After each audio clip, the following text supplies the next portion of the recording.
Kadisnakan Situbondo bantah data ternak mati tidak sesuai. Berikut ini rilisan terupdate ternak mati. Diberitakan sebelumnya kasus PMK yang dialami hewan ternak, yakni sapi dan kambing meningkat.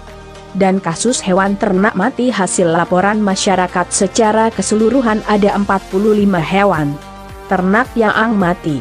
Sabtu, 16 Juli 2022. Hal ini dibenarkan oleh Kepala Dinas Peternakan dan Perikanan Kabupaten Situbondo, Kholil, saat dikonfirmasi oleh awak media. Mari kita simak selengkapnya di Arjuna News mengabarkan lebih dari sekedar berita.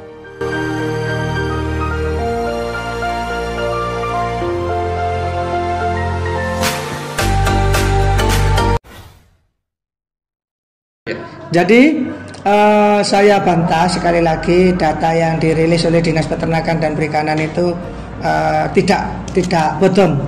Itu berdasarkan hasil laporan dari dokter hewan yang memperoleh laporan dari masyarakat ternaknya yang sakit dan kemudian diobati.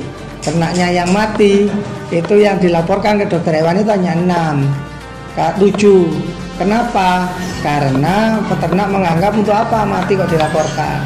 Padahal ketentuannya untuk menentukan sapi mati kena PMK itu harus dilakukan otopsi oleh dokter hewan sesuai keputusan Menteri nomor 518 tahun 2022. Nah, oleh melihat kejanggalan seperti itu, maka kami membuat terobosan untuk bekerjasama dengan desa untuk mengadakan sensus terhadap ternak-ternak di seluruh Kabupaten Situbondo.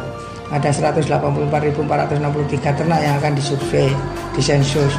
Ada di 125.000 kandang. Nah, hari ini itu terdapat rilis terbaru, ada kasus PMK positif 3.618, sakit yang sudah diobati 3.249, sembuh 322, yang mati 45. Nah, dari yang mati 45 ini, yang 7 itu dilaporkan oleh masyarakat ke dokter hewan dan dilakukan otopsi positif PMK.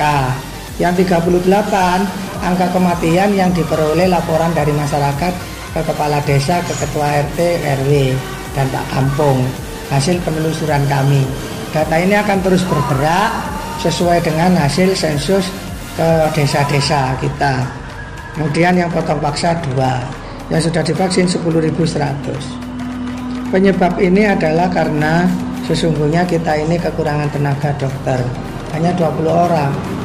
Nah, itu harus memvaksin 10.000, harus mengobati 3.600 ternak, harus mendata. Pilihannya mendata, mengobati apa vaksin. Kan paling penting kan mengobati sama vaksin. Mendata kan tidak menyelesaikan masalah. Nah, akhirnya data itu menjadi tidak diperoleh karena peternak rata-rata tidak melaporkan kalau ternaknya mati. Kalau ternaknya sakit baru melaporkan. Langkah yang kami ambil adalah bekerjasama dengan desa melakukan sensus. Nah, terkait dengan kekurangan tenaga kerja dokter, saya bersurat ke UNER, ke Udayana, ke STTP di Malang untuk minta bantuan tenaga mahasiswa yang magang. Kami juga bersurat ke Dinas Peternakan Provinsi untuk minta bantuan tenaga. Kami juga akan melaksanakan pelatihan vaksinator dengan dibiayai oleh APBD untuk menambah tenaga kami yang cuma 20 orang itu, sehingga kami bisa memberikan pelayanan terbaik. Ada yang memvaksin, ada yang obati, ada yang data. Intinya, Dinas Peternakan Perikanan tidak pernah menyembunyikan data, tapi keterbatasan tenaga untuk proaktif mengambil data di masyarakat. Makanya kemudian kami gandeng kepala desa. Fokus tenaga kami yang sedikit ini untuk memvaksin sama untuk mengobati. Berarti untuk data itu sudah fix clear? Ya, yang barusan itu ya? Yang barusan data per tanggal 14 Juli 2022 itu clear sampai dengan tanggal 14. Tanggal 15 nanti kita hasil survei hari ini tanggal 14 kita rilis tanggal 15. hasil survei tanggal 15, kita rilis tanggal 16. Begitu seterusnya perkembangannya. Kalau sampaikan pada masyarakat seluruhnya, saya minta maaf atas ketidaknyamanan ini.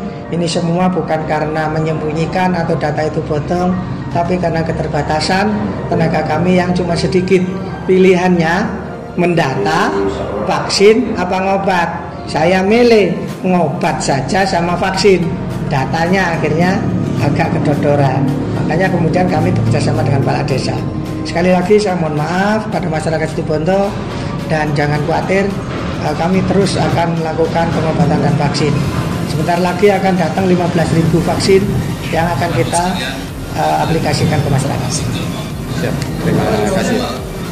15.000 kedua.